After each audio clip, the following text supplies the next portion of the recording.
हम सनातन के परमेश्वर को फिर से एक बार धन्यवाद देते हैं कि उन्होंने हमें फिर से ये मौका दिया कि हम परमेश्वर की उपस्थिति में आ सके कुछ नया सीखने के लिए।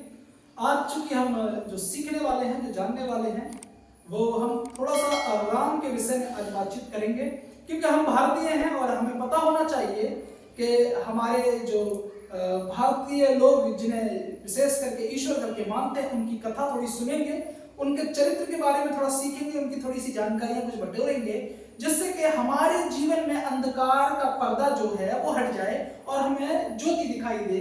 और उस सच्चाई को जब तक कोई दिखाएगा नहीं तो देखेंगे कैसे? उसे देखने की आज थोड़ी सी जरूरत है। आइए थोड़ा सा समझते हैं राम के विषय में।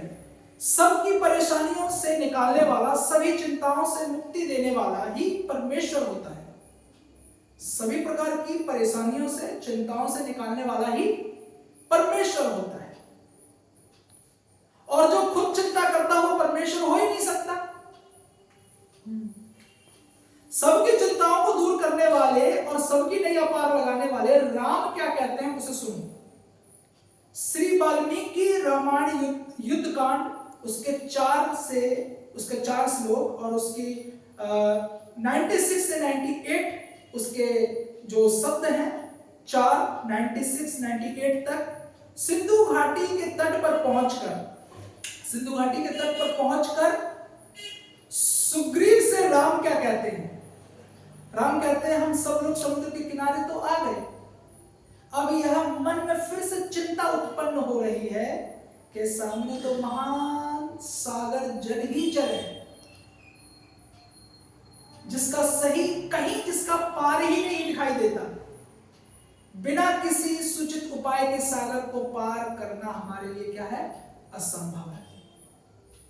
ये जिस राम की हम कहते हैं कि राम चिंता मुक्त करते हैं, राम का नाम जपने से हमें चिंता हमारे अंदर नहीं रहती, राम का नाम हमारी नैया को पार लगा देता है, वही राम खुद वाल्मीकि की रामायण में कहते हैं सुग्रीव से कि हमारी चिंता फिर से उत्पन्न हो गई कि समुद्र के अब दूर दूर देखते हैं तो पानी ही पानी दिखाई देता है, कैसे पार जाएंगे?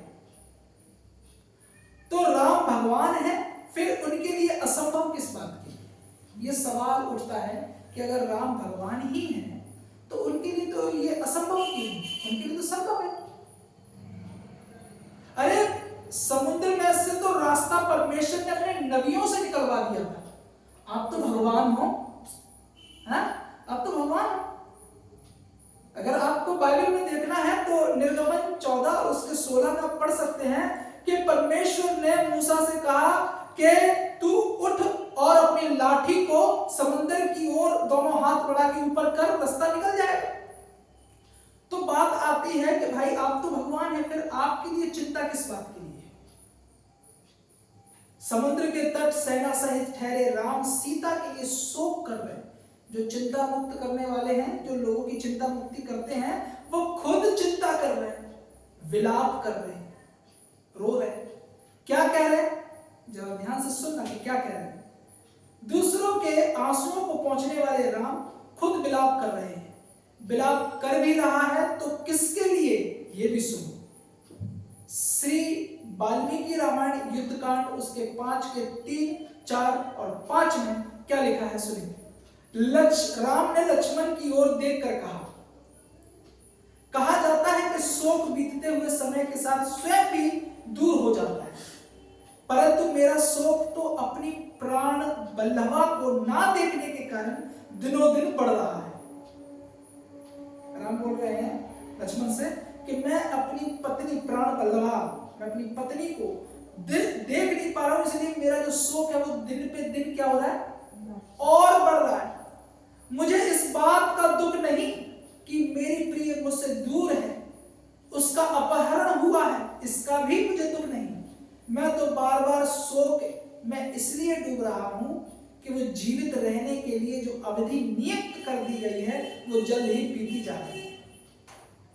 आप तो सबके अंदर जीवन फूकने वाले हैं, आप तो जीवन देने वाले हैं। आप अपनी ही पत्नी की आयु घट रही है, उसकी जीवन जो निर्धारित कर दिया था रावण ने कहा था कि अगर नहीं आए समय पे तो तुम्हें मार दिया जाएगा। तो इस विषय को लेके राम चिंता कर रहे हैं। बात आती है वही कि जो चिंताओं को दूर करने वाले हैं वो खुद चिंता में बैठे और चिंता कर किस बात के लिए, उसे भी सुनो।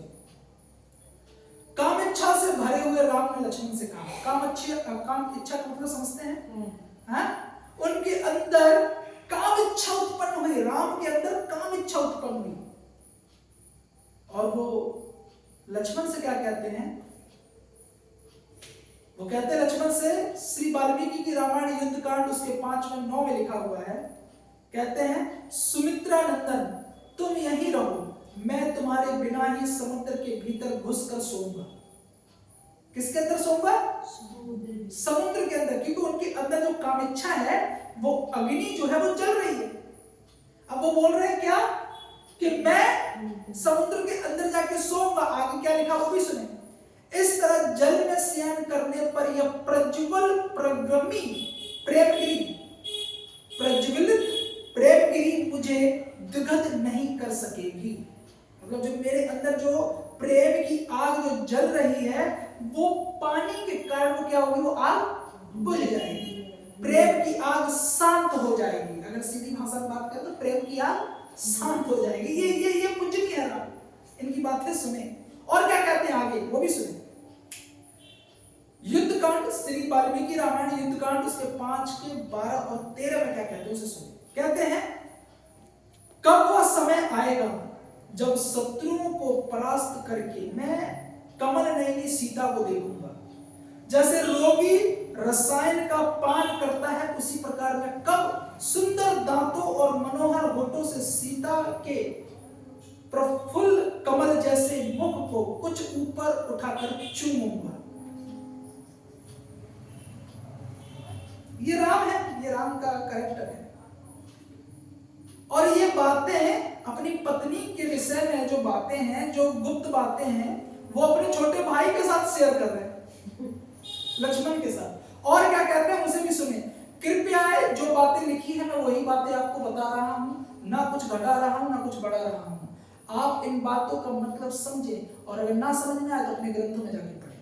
मेरी बातों को गलत ना समझे, पर जो सच्चाई मैं आपको बता रहा हूं आप सुने। और राम अपने भाई लक्ष्मण से क्या कहते हैं, श्री वाल्मीकि रामायण युद्ध कांड 5 के 14 में क्या कहते हैं सुनना जरा ध्यान से। वो कहता है मेरा आलिंगन करती हुई प्रिय सीता के वे परस्पर सटे हुए ताल फल के समान गोल गोल और मोटे दोनों स्तन कब कंचित कंपन के साथ मेरा स्पर्श करेंगे। ये बातें मैं नहीं कह रही, ये श्री वाल्मीकि रामायण युद्ध कांड 5 के 4 में लिखा हुआ है। राम अपनी पत्नी को बिना ही वस्त्र उतारे उसके वस्त्र उतार रहा है, वो भी अपने छोटे भाई के साथ। ऐसी बातें कर रहे हैं। वो हमारा पूजनीय है, हम पूजते हैं, हम भारतीय दम भरते हैं इस बात के लिए और बड़े फख्र से कहते हैं जय सिया राम जय श्री राम, नारे लगवाते हैं जय श्री राम। भैया ये नारे लगाओ, आप कुछ भी करो, पर कम से कम उनके कैरेक्टर को तो समझो कि वो बातें किससे कर रहे हैं। अरे ये बातें लोग अपने मित्रों से भी नहीं करते हैं, वो अपने छोटे भाई से बातें। छोटा भाई तो बेटा के समान होता है, उसके सामने ये बातें कर रहे हैं। और क्या कहते हैं, कजरारे नेत्र प्रांत वाली वो सती सावती सीता मैं जिसका मैं ही नाथ हूं, आज अनाथ की भांति राक्षसों के बीच में पड़कर निश्चय ही कोई रक्षक नहीं पा रही होगी। सती साध्वी सीता, ये सवाल उठता है, सती साध्वी सीता जब युद्ध के बाद राम के पास लाई गई, अभी थोड़ी देर पहले राम ने समंदर के तट पर बैठ के सीता को क्या क्या बोला, साथ में ये भी कहते हैं कि सती साध्वी सीता राक्षसों के बीच में बेचारी कैसे फंसी होगी, कोई रक्षक नहीं होगा उसके पास, कैसे तड़प रही होगी। पर जब वो युद्ध हो गया, रावण मार दिया गया, मैं मोटी मोटी बातें आपको बता रहा हूं। जब युद्ध हो गया, रावण मार दिया गया, जब विभीषण सीता को लेकर राम के पास आए तो राम क्या कहते हैं, ध्यान से सुनना।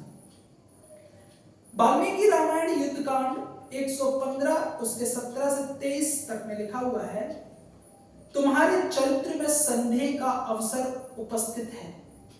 जब विभीषण सीता को लेकर राम के पास आए तो यही राम जो सती साध्वी बोल रहे थे अपनी पत्नी के लिए, वही राम अपनी पत्नी के कैरेक्टर पर उंगली उठा रहे हैं, उसके चरित्र पर संदेह कर रहे हैं। क्या कहते हैं? फिर भी तुम मेरे सामने खड़ी हो, जैसे आंखों के रोगी को दीपक की ज्योति नहीं सुहाती, उसी प्रकार आज तुम मुझे अत्यंत अप्रिय जान पड़ती हो। राम कहते हैं कि जैसे अंधे व्यक्ति को रोशनी अच्छी नहीं लगती, वैसी हे सीता आज तुम मुझे एकदम अच्छी नहीं लग रही। क्यों? उनके दिमाग में क्या आ गया? संदेह। भैया तुम तो भगवान हो, मन मन की बात जानने वाले, घट घट की बातों को जानने वाले, तुम अपनी पत्नी को नहीं पहचान पाए? संदेह कर रहे हो अपनी पत्नी के ऊपर, उसके कैरेक्टर पे उंगली उठा रहे हो। कहते हो कि जिसके लिए उन्होंने रावण मारा, जिसके लिए इतना सब कुछ किया, वो बोलते हैं कि अब तुम मुझे अच्छी नहीं लग रही। यही बात तुम हनुमान के थ्रू भिजवा देते कि सीता तुम मुझे अच्छी नहीं लगती, तो सीता अपनी आराम से रावण के साथ अपना गृहस्थी जीवन जीती। पर उन्होंने क्या किया? सब कुछ नाश करने के बाद अब वो बोलते हैं कि सीता तुम मुझे अच्छी नहीं लग रही। और क्या कहते हैं, ध्यान से सुनना। 18 में, सीता तुम्हारी जहां इच्छा हो चली जाओ, मैं अपनी ओर से अनुमति देता हूं। ये 10 दिशा तुम्हारे लिए खुली हैं, अब तुमसे कोई मेरा प्रयोजन नहीं। या एक भाषा में हम ये कहें कि राम डिवोर्स दे रहे हैं। डिवोर्स क्यों दे रहे हैं? उसके कैरेक्टर पे, उसके चरित्र पर सवाल पैदा करते हैं कि तुझे तो रावण ने छेड़ा होगा। आगे पढ़ते हैं, समझते हैं बातों के लिए। इसमें लिखा है 20 में वाल्मीकि रामायण, उसके वाल्मीकि रामायण 115 के उसकी 20 में लिखा हुआ, उसे भी पढ़ते हैं। लिखा है, रावण तुम्हें अपनी गोद में उठाकर ले गया और तुम पर अपनी तुसित दृष्टि डाल चुका है। ऐसी दशा में अपने कुल को महान बताता हुआ मैं फिर तुम्हें कैसे ग्रहण करता हूं? राम क्या बोल रहे हैं? राम बोल रहे हैं कि रावण तो तुम्हें अपनी गोद में उठा के ले गया, है ना? वो तुम्हें अपनी गोद में उठा के ले गया, उसने अपनी गंदी नजर तुम पे डाल दी। ऐसी कंडीशन में मैं तुम्हें अगर रख लेता हूं तो मेरे कुल का जो नाम है वो मिट्टी में मिल जाएगा। ध्यान देना इस बात पे। राम क्या कहते हैं?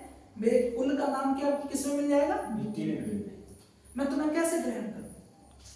मेरा कुल तो महान है, अगर मैं तुम्हें रख लूंगा तो मेरा कुल तो फिर महान नहीं रहेगा ना, तो मैं तुम्हें कैसे ग्रहण करूं? अतः जिस उद्देश्य से मैंने तुम्हें जीता था वो सिद्ध हो गया।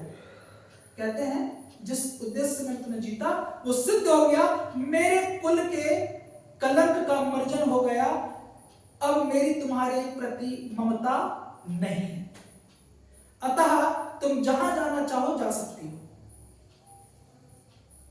अब क्या कहते हैं राम, इसे भी ध्यान से सुनना। मेरा यह निश्चित विचार है, ये 22वें श्लोक में कहते हैं, मेरा यह निश्चित विचार है, इसके अनुसार ही आज मैंने तुम्हारे सामने ये बातें कही हैं। तुम चाहो तो भरत या लक्ष्मण या शत्रुघ्न के संरक्षण में सुखपूर्वक रहने का विचार कर सकती हो। मेरा एक सवाल उठता है, जब मैंने इन बातों को पढ़ा तो मेरे अंदर ये संदेह पैदा हुआ कि हम भारतीय हैं और हम जिस राम को ईश्वर करके हम पूजते हैं, हम जितने पूजनीय हैं, इन राम के विषय में जब मैंने रामायण में पढ़ा तो मेरे मन में कहीं ना कहीं सवाल आया कि ये कैरेक्टर भगवान का हो ही नहीं सकता जिसे हम भगवान करके पूजते हैं। जो खुद अभी थोड़ी देर पहले कहता है कि मुझे संदेह है कि तुम्हें रावण अपनी गोद में उसने तुम्हें उठा के ले गया, उसने अपनी गंदी नजर तुम पे डाली, ऐसी दिशा में मैं तुम्हें अपने पास रखकर मेरे कुल का नाम जो है, जो महान कहलाता है, वो मिट जाएगा, पलित हो जाएगा, मिट्टी में मिल जाएगा। वही राम क्या कहते हैं? कहते हैं मेरा ये निश्चित विचार है कि तुम चाहो तो भरत या लक्ष्मण या शत्रुघ्न की संरक्षण में सुखपूर्वक रहने का विचार कर सकती हो। तो मेरा सवाल यहां पर ये उठा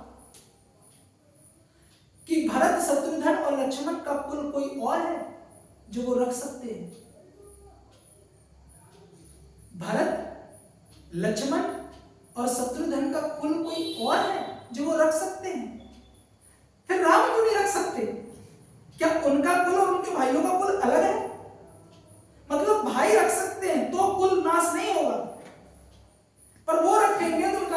कुल जो महान कहलाता है वो मिट्टी में मिल जाएगा। ये कैसे हो सकता है? ये जब सवाल जब मेरे अंदर उत्पन्न हुआ, मैंने उसी दिन ठान लिया कि राम पूजनीय हो ही नहीं सकता, पूजनीय हो ही नहीं सकता। और सुने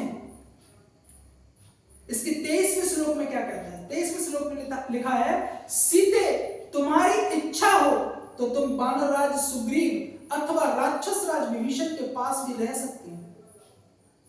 ये राम ये बोल रहे हैं, तुम चाहो अगर मेरे भाइयों के साथ नहीं रहना चाहती तो तुम चाहो तो बंदर जो है वानर सुग्रीव उनके साथ या रावण के छोटे भाई विभीषण के साथ रह सकती हो। जहां तुम्हें सुख मिले, इस पॉइंट को समझना, जहां तुम्हें सुख मिले। सुख का मतलब क्या होता है? सुख का मतलब क्या होता है? सुख का मतलब ये है कि रोटी कपड़ा और मकान नहीं। स्त्री के सुख की बात होती है, पुरुष के परम सुख की बात है। ये उसी सुख की बात हो रही है जो थोड़ी देर पहले राम समुद्र के तट पर बैठे बैठे अपने भाई से बोलकर प्रेम की आग में जल रहे थे। ये उस सुख की बात हो रही है। कहते हैं जहां तुम्हें सुख मिले वहां अपना मन लगाओ। ये राम कहता अपनी पत्नी के बारे में। ऐसे गंदे और भद्दे शब्दों का प्रयोग राम ने क्यों किया? क्यों किया? यह सवाल आता है कि उन्होंने ऐसा सवाल क्यों किया। इसका उत्तर भी श्री वाल्मीकि रामायण युद्धकांड के 114 और उसके 18 में मिलता है। लिखा है, सीता जब सवारी पर आई थी, जब विभीषण सीता को सवारी पर बैठा कर लेकर आए थे, इस बात पर तर्क वितर्क पूर्ण विचार करके राम को प्रसन्नता नहीं हुई। सवाल फिर उठता है, क्या सीता सवारी पर आई थी इसलिए राम को प्रसन्नता नहीं हुई? मेरा मत कहता है, ये मेरा मत कहता है, जब मैंने विचार किया ये मेरा मत कहता है, हाँ यही कारण होगा कि मैं तुम्हारे लिए जंगल पहाड़ नदी नाले समुद्र सब कुछ पैदल चला और तुम मुझसे मिलने आई हो सवारी में। ये ईर्षा नहीं तो फिर क्या है? ये राम के अंदर ईर्षा नहीं तो फिर क्या है? राम की कथा में कोई इतिहास नहीं है। राम की कथा में कोई इतिहास नहीं है। कुछ ऐसा नहीं कि जो राम की कथा में कहा गया और वैसा ही वैसा हुआ। ऐसी भ्रांति में मत पड़ना। नहीं तो वाल्मीकि की कथा एक बात कहती है और तुलसी की कथा दूसरी बात कहती है। ऐतिहासिक नहीं है।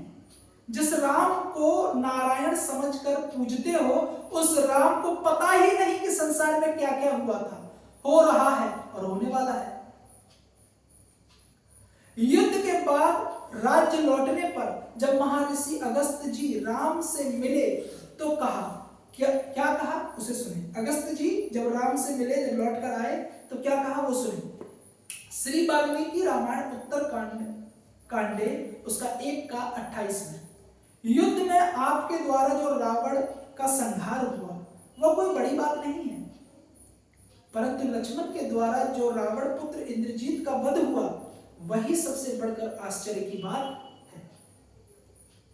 ये महर्षि अगस्त्य ने राम से कहा। इस बात से राम बड़े विचलित हो गए। राम के अंदर बड़ा सवाल पैदा हो गए। कैसे सवाल? अगर आप कोई अच्छा काम करते हो और हम बोले आपने जो काम किया वो अच्छा नहीं किया, आपने जो किया बहुत अच्छा किया, तो इनको कैसा लगेगा? राम की भी कंडीशन ऐसी थी। राम विचलित हो गए। राम पूछते हैं उत्तर कांडे 1 का 23 में, उन मुनियों की बात सुनकर राम को बड़ा आश्चर्य हुआ। ऐसा लिखा है वाल्मीकि रामायण में, ऐसा लिखा है कि उन मुनियों की बात सुनकर राम को बड़ा आश्चर्य हुआ।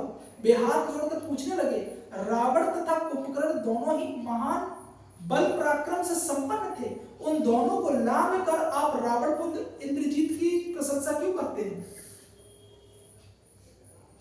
राम का प्रश्न है कि जिन्हें मैंने मारा वह कुछ भी नहीं और लक्ष्मण के द्वारा मारा गया इंद्रजीत आपके लिए सबसे बढ़कर आश्चर्य की बात जान पड़ती है। ये ईर्षा नहीं तो और क्या है? ये ईर्षा नहीं तो और क्या है? ईर्षा जिस मनुष्य के हृदय में घर बना लेती है वह उन चीजों से आनंद नहीं उठाता जो उसके पास मौजूद है। ऐसा व्यक्ति आप ही क्या सुनेगा? ऐसा व्यक्ति आपकी क्या सुनेगा जो खुद अपनी समस्याओं में है। तुम्हारी मूर्खता को आस्था का नाम देकर ठग लिया गया है। तुम्हें अब तुम्हारी आस्था का केंद्र वो ईश्वर नहीं, ये धर्म के ठेकेदार चलाते हैं। और कुछ मूर्खों को लगता है कि जिस धर्म को मानने वाले परिवार में उनका जन्म हो गया है वही धर्म सबसे असली है। संत नित्यानंद ने कहा है, कमी क्रोधी गुरु घने, लोभी गुरु जग माही, नित्यानंद वे गुरु सही, अमरपुरी ले जाएं। इसका अर्थ है यानी दुनिया में काम क्रोधी और लोभी गुरुओं की भरमार है। सच्चे गुरु तो वे हैं जो शिष्य को मोक्ष का मार्ग दिखाएं। मत्ती की पुस्तक 11 और उसके 28 और 30 में बाइबल क्या कहती है? बाइबल क्या कहती है? क्योंकि जब मुझे लगा कि राम पूजनीय नहीं है तो फिर मैंने पूजनीय ईश्वर की खोज की और मुझे वो पूजनीय ईश्वर मिला और वो मुझे मिले बाइबल में। बाइबल क्या कहती है? बाइबल कहती है मत्ती 11 उसके 28 से 30 में बाइबल कहती है, हे सब थके मांदे और बोझ से दबे हुए लोगों, मेरे पास आओ, मैं तुम्हें विश्राम दूंगा। मेरा जुआ अपने ऊपर ले लो और मुझसे सीखो, क्योंकि मैं स्वभाव से नम्र और विनीत हूं। इस तरह तुम अपनी आत्मा में शांति पाओगे, क्योंकि मेरा जुआ सहज है और मेरा बोझ हल्का है। इसका मतलब जब मैंने इन वचनों को पढ़ा तो मेरे मन में यीशु मसीह को जानने के सवाल और पैदा हुए। फिर मेरे मन में यह सवाल आया, क्या यीशु मसीह ने कभी अपने जीवन में क्रोध किया कि नहीं किया? क्या प्रभु यीशु मसीह ने कभी ईर्ष्या की कि नहीं की? मैंने इसे पढ़ने की कोशिश की, समझने की कोशिश की। मैंने पढ़ा यूहन्ना की पत्री 2 उसके 13 से 22 में यीशु ने क्रोध किया था। मंदिर के अंदर व्यापारियों ने मंदिर के घर को व्यापार का घर बना दिया था। यीशु मसीह ने क्रोध किया था कि मंदिर के अंदर व्यापारियों ने परमेश्वर के घर को व्यापार का घर बना दिया था। और उस घड़ी यीशु मसीह बहुत क्रोधित हो गए। उन्होंने क्या किया? उन्होंने उन व्यापारियों की चौकी पलट दी। उन्होंने भेड़ बकरियां और कबूतरों को खोल दिया कि वे उड़ जाएं। जो बिजनेस उन्होंने अंदर फैला के रखी थी उस बिजनेस को उन्होंने नष्ट किया था।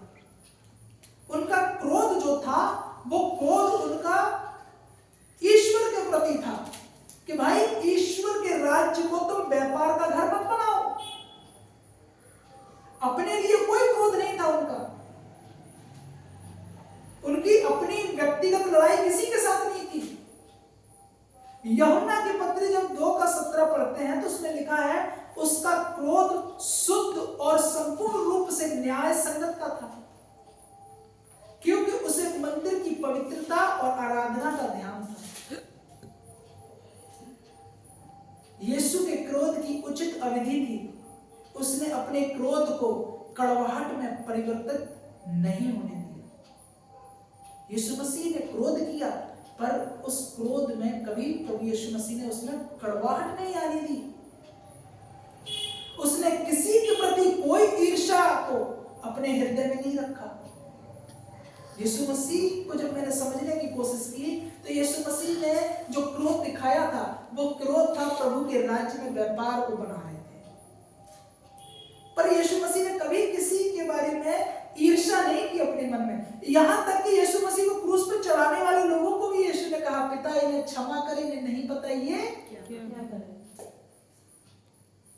साथ ही साथ एक कहानी मुझे और अच्छी लगती है बाइबल की, वो है लूका की पत्री जब 7 आप पढ़ेंगे, लूका की पत्री 7 उसका 36 से 50 में कहानी कुछ इस प्रकार से है कि एक फरीसी के घर में फरीसी ने यीशु मसीह को दावत दी कि आप मेरे घर में आए, और यीशु मसीह अपने चेलों के साथ उसके घर चले गए।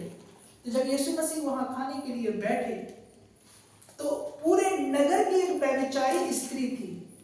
वो स्त्री ने उसे खबर मिली, उसे पता चला कि आज इस फरीसी के घर पर यीशु मसीह आ रहे हैं भोजन करने के लिए।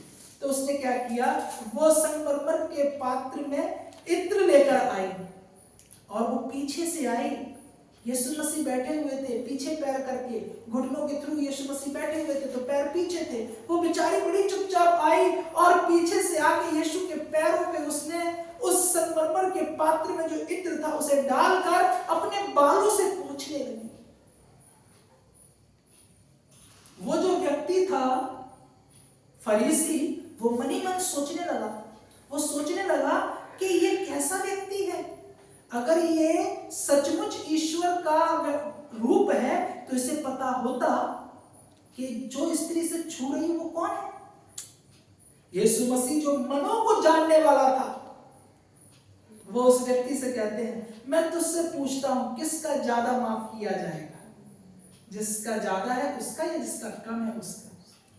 वो फरीसी कहता है जिसका ज्यादा है, कहता है इसके पाप ज्यादा है इसीलिए इसे क्षमा करता हूं। और उस स्त्री से कहता है यीशु के जा अब से पाप ना करना। ये यीशु, ये परमेश्वर ही कर सकता है, ये करेक्टर परमेश्वर के अंदर हो सकता है, जो मन की बातें जानता हो, जो एक व्यभिचारी औरत को छूने के बाद भी, उस व्यभिचारी स्त्री के स्पर्श करने के बाद भी उस औरत के ऊपर उसने कभी कुदृष्टि नहीं डाली, कभी ईर्ष्या नहीं किया, उस स्त्री के ऊपर उसने कभी गंदे विचार नहीं आए उसके। एक राम थे जो अपनी ही स्त्री के ऊपर शक कर रहे हैं। जब मैंने राम से यीशु की तुलना की तब मुझे पता चला कि यीशु ही एकमात्र परमेश्वर है।